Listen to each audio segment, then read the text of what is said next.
Hello and welcome to the show. My name is Monickie Scott. And this is your girl, Felina B. Flossin. Thank you for joining us as we support and encourage women in their five-star living journey. Today, we have the pleasure of shining the five-star spotlight on Dedree D. Butler. She is a new judge in Family Division of the Eighth Judicial District Court, elected this last November 2020. Judge Dee Butler is born into St. Louis, Missouri. She attended Howard University, where she graduated Magna Cum Laude with a Bachelor of Science in Psychology, and went to law school at Las Vegas's very own William S. Board School of Law. Las Vegas is where Judge Dee is honored to serve and is committed to deliver compassion, fairness, and diligence to the bench. Welcome to the Five-Star Living Show, Your Honor. Yes, welcome. Thank you. Thank you so much for having me. So listen, I've already said I wish I was at your house doing the show in that lovely pool, but we're going to go get started and get right into it. I want to start with, when did you decide that you were going to be a judge? And what were some of the things or people that influenced this decision you made? Well, thank you. So I never thought about being a judge.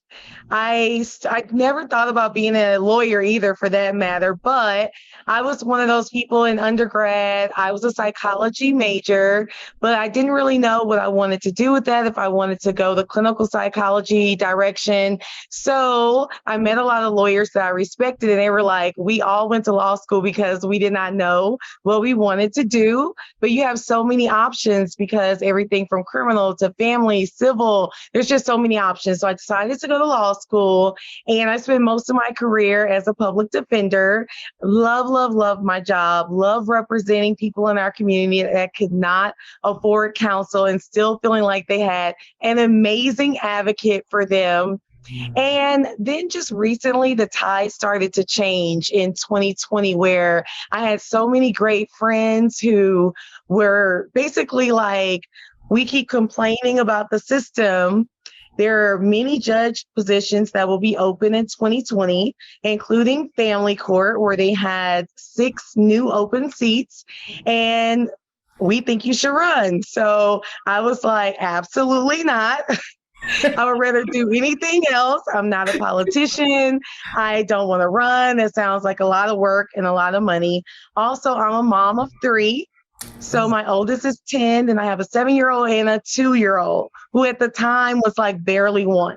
So I'm like, maybe, 10 years from now, when my children are older and that sort of thing. But, there are things that are out of our control. And as we saw last year with COVID and the social unrest and everything, I just felt like, it was calling me. So I talked to a lot of people, hired a campaign manager, and I really did a lot of research on what was going on in family court.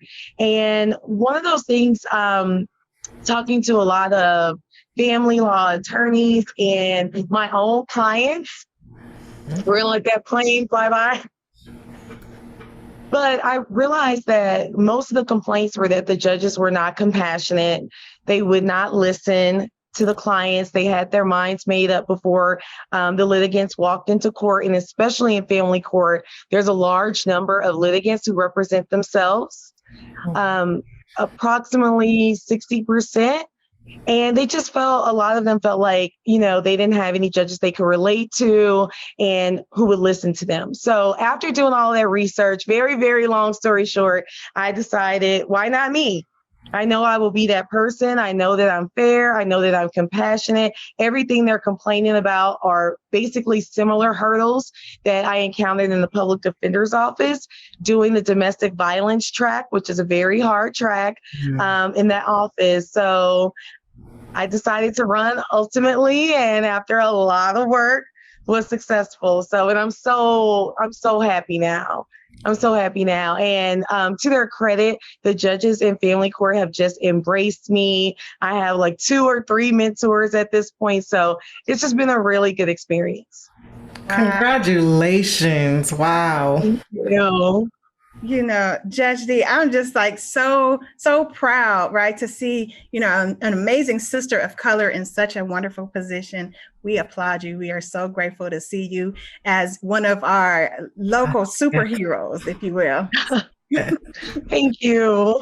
Absolutely. So, we often only see the finish line of people's journey, right?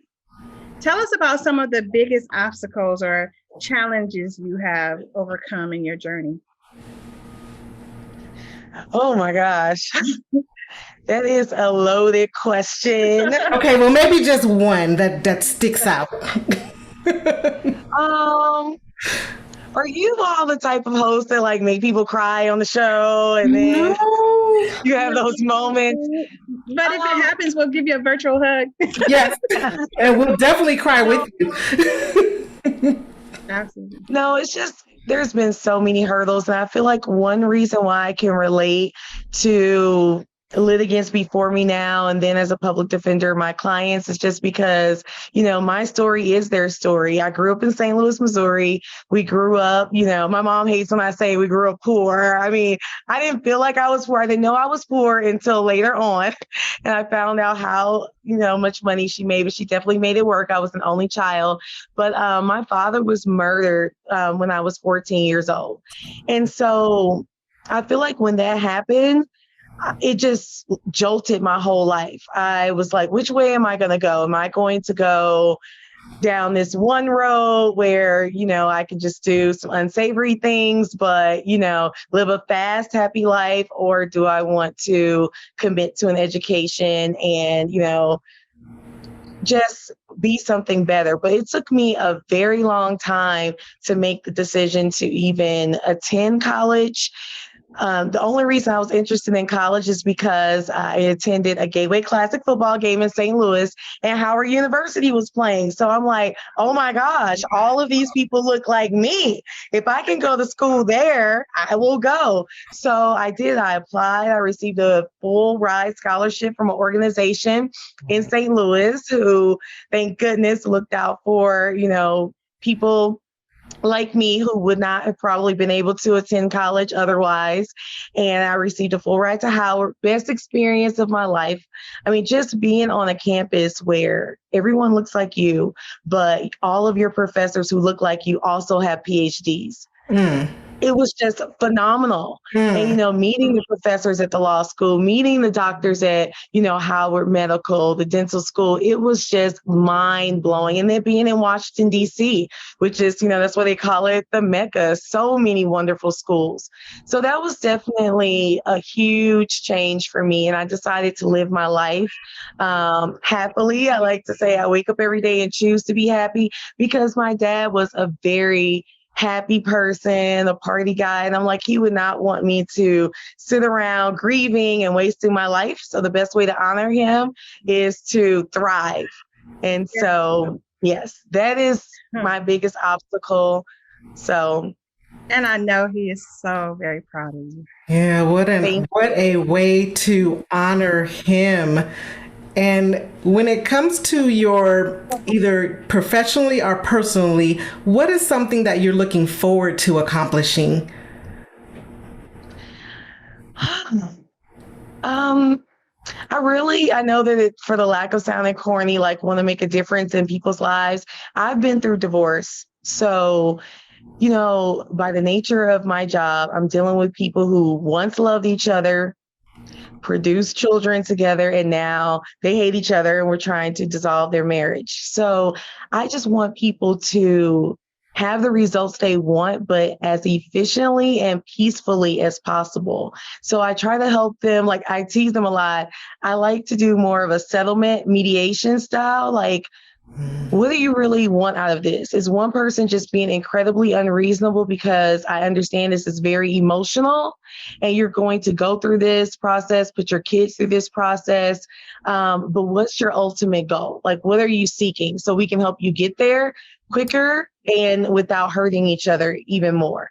So it's definitely going to be a challenge because when people come before me, I mean, I just have to be prepared for anything. And most a lot of people, when relationships are dissolving, do a lot of hurtful things. Even myself, I look back like, wow, how much I've grown, in the last couple of years. So I definitely think going through this experience myself, co-parenting, doing it like literally right now, I can relate. So when they're talking about their issues, sometimes I will use my personal experience and say, hey, like just for example, I had a case where the father didn't want the mom to go to the child's doctor's visit because it's COVID. A lot of doctor's offices will say only one parent. And I'm like, listen, you're not alone. Like other parents are doing this too. One parent can go in first for the first 15, 30 minutes or whatever, and then you can switch out. You can video what's going on with the doctor's permission so that the other parent will have the information that they need later. But there's always a way. So helping people find those resolutions in a quick way. That's so awesome. And isn't it amazing when you can look back and even just honor your own growth in life? How you said, I realized I was once like that, where I couldn't get out of the emotion of it. So kudos to you for being able to be there in between people and to help them grow and to experience that. That's awesome. Thank you. So do you mind if we handle a little 5-star business before we go on? No, go ahead. Okay. So when you hear the words 5-star living, what does that mean in your world? Oh my gosh. That's why I'm back here in the backyard. It's just so fabulous. Yes. 5-star living to me is just living your best life on your own terms and just being as happy as you can possibly be, and whatever that means for you, with no limits, no regrets, going for it. A lot of people like to say, she's just a girl who went for it. And it's just so true. But that means something different for everyone. You want to have your family, go for it, your career, go for it. You want to take a trip around the world and just peace out for a year, just go for it. I feel like those are the best experiences that create the person that we are. That is so inspiring. She's just a girl who went for it. Go for it. I love that. Okay. I imagine that it's hard not to think about the things that you experience in the courtroom, like you were just discussing, the things you have to mediate. When you are not at work, what are some things that you do to bring balance to your life? I just went this morning. That's why I look this way. But I am a huge proponent of yoga. I love hot yoga, and finding an amazing instructor who can just breathe positivity into you. Like I depend on my yoga instructor so much. And so, like I said, I just went today and I need that for my balance. And I feel like that's the only moment that I will have out of the week, those times that I can make it, where it's just not about ego. No one cares who you are and what your position is. None of that matters. It's just about going within, looking at yourself in the mirror, being comfortable with your body, where it is today, and just doing the best that you can. But the entire time you're just hearing positive affirmations, like you made it today. You made it to class on your mat. You're already a success. And I just feel like we need to constantly feed ourselves and surround ourselves in those environments where we can have positivity, because it's a lot. Anyone who's a judge, especially in family court, therapists, doctors, we are just constantly receiving energy from people who are in a negative place. So to think that that doesn't impact us, especially over time, is just ridiculous. So I see why so many people burn out, because we have to take care of ourselves. We have to learn to make that a priority. Like even my kids will say, I think you need to go to yoga, Mom. I love it. Yeah. The kids are tuned into that energy, huh? Yes, and also vacations. Like we're all just this year going to Jamaica, and I know it's COVID and everything, but we're just going to have a good time and act like, Vegas doesn't exist for a week. Nice. That's I love 5-star it. living right there. That's definitely 5-star living. So before we get out of here, Judge Dee, is there anything else that you'd like to share with our listeners? Well, first of all, thank you so much for your time. Thank you for choosing me out of all of the amazing people that are doing so much great work in our community. But for them, I would not be here. I am here to serve. I take my position very seriously, but I just want to encourage people to live their best 5-star life. Yeah. And also to know when you're going through something so hard and you don't see how you can ever make it out, just know that there are other people who relate, and we've made it out when we thought there was no way. I know people pride themselves on being so strong, but lean on your tribe, lean on your friends, reach out if you need to reach out for help. Usually you find someone who's also going through something or been there, and people want to talk and help people work through things. So all things do get better with time, I've found. So I just want to really, really thank everybody, all of your listeners, everyone here in Clark County, Nevada, especially for their support. It has been an amazing ride. We have this one life to live. Yes. Ride it. Do whatever you want without hurting anyone. Well, that's how you go out in a bang with 5-star living. Yes, 5-star living. You heard it straight from Judge Dee. Well, we want to thank you for listening to us and joining us on this 5-star day. We believe in you. We believe that you are going to have a more 5-star life starting right now. Right now. We know that you could have been anywhere, but you chose to be right here with us. And so for that, we thank you. We look forward to seeing you on Facebook at 5-Star Living Show and joining us in the 5-Star Living Show Inner Circle. Remember to laugh more and love more while taking care of your mind, body, and soul. Absolutely. The 5-Star Living Show is sponsored in part by Flossie Flicks Photography, Monickie.com, Flossie Locks, and Meditate with Mo. Until next time, keep 5-star living. Yes, and show us some love by leaving a comment or subscribe to us on YouTube. Bye-bye. We'll see you next time. Bye, y'all.